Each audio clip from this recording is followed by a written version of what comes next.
Ilan ang paa ng manok? Dalawa. Ang mata ng tao ay? Dalawa. Ginagamit ang ilong sa? Pagkamoy. Kung ang ibon ay lumilipad, ano naman ang isda? Langoy. Kung sino ang may likha ng mga tao? Diyos.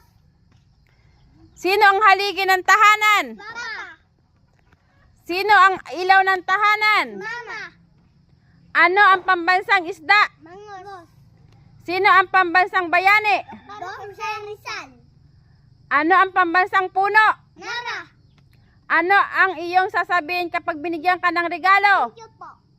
Opo at opo. Mali, thank you po. Kapag mainit ang panahon, anong isusuot? Sando. Sando. Ang atis ay saan nagsisimula? Say. Ilan ang bagay na nasa kahon? Wala yon. May 5 itlog.